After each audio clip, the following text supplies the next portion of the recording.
English के sentence में एक तो हमें दिखाई देता है द नंबर ऑफ, बोलना क्या दिखता है, जोर से बोला करो पूरी ताकत से। द नंबर ऑफ की बजाय दूसरा फ्रेज इसी से मिलता जुलता क्या है, फिर से।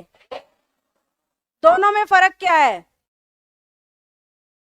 हल्का सा फर्क है, लेकिन सेंस का बहुत बड़ा फर्क है।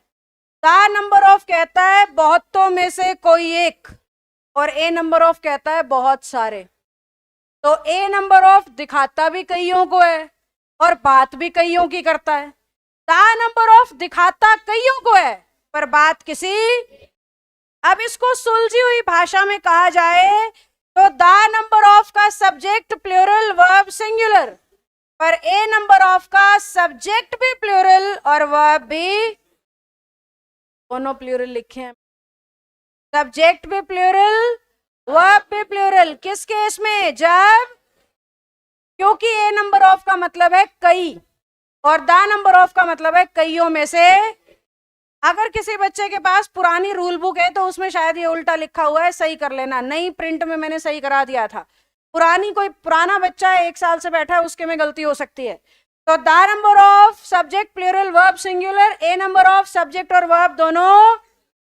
अब इस पीछे आपके फाइटिंग वाले सेंटेंस पे आती हूं।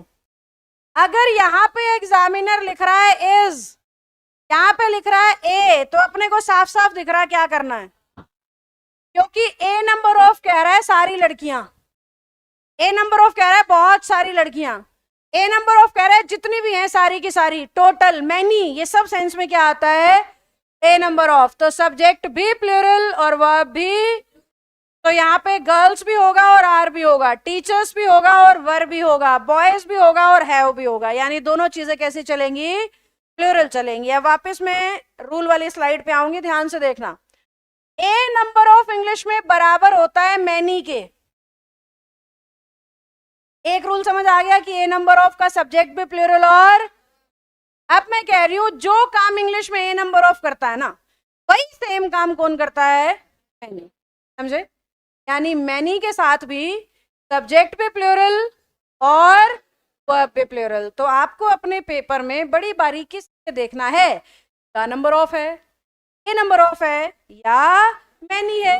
ए नंबर ऑफ और मैनी तो एक ही बात है, फर्क कब पड़ेगा, जब द नंबर ऑफ होगा। और क्या फर्क पड़ेगा, वर्ब प्लूरल की बजाय सब्जेक्ट तो सबका प्लूरल, सब्जेक्ट तो द नंबर ऑफ का भी, ए नंबर ऑफ का भी और मैनी का भी, सिर्फ वर्ब पे फर्क पड़ रहा है कि ए के केस में प्लूरल और द के केस में, मैंने सबसे जरूरी बात सबसे लास्ट में बोली है, ए के केस में प्लूरल और द के केस में, बच्चों के दिमाग में उल्टी बात होती है, ए के केस में और द के केस में, क्योंकि हमें लगता है ए मतलब हम चिपकाते हैं इस, क्योंकि हम हिंदी प्रेमी, हमें इंग्लिश में भी हिंदी को खोजना ही होता है, जबकि ए नहीं है, वहां पे पूरा फ्रेज है ए नंबर ऑफ का मतलब है बहुत सारे, तो ए का कोई लॉजिक नहीं लगे।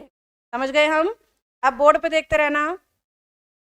तो मैनी के बजाय एसएससी के बैच में बैठे हो, मैनी के पीछे ए लगा के तुम्हें करेगा क्या, मैनी के आगे ए लगा के तुम्हें। अब हमारे बच्चे ने पढ़ रखा है मैनी मतलब बहुत सारे, तो वो चलाता है सब कुछ प्लूरल, जबकि जैसे ही मैनी के पीछे ए लगता है तो मैनी का रोल खत्म, ए का रोल, और ए होता है जी एक, सब्जेक्ट भी सिंगुलर और वर्ब भी, समझ रहे हो या नहीं। मैनी ए, एक, कई एक, कईयों को एक बना के बात कर रहा है। अब कईयों को जब एक बना के, जैसे आप सबको हम क्लास बोलते हैं, क्यों थोड़ी ना है कि स्टूडेंट्स ही बोलते रहेंगे हर जगह, क्या बोलेंगे, क्लास चल रही है इंग्लिश की, क्लास पढ़ा रही है मैम, तो सबको क्या बना दिया, एक। वो आप बहुत सारे, पर मैं सेंस कैसे दे रही हूँ क्लास बोल के, तो यही सेंस कौन देता है, मैनी के पीछे। तो जब बात एक की, वर्ब भी एक के लिए और सब्जेक्ट भी एक। अब बोर्ड पे ही देखते रहना।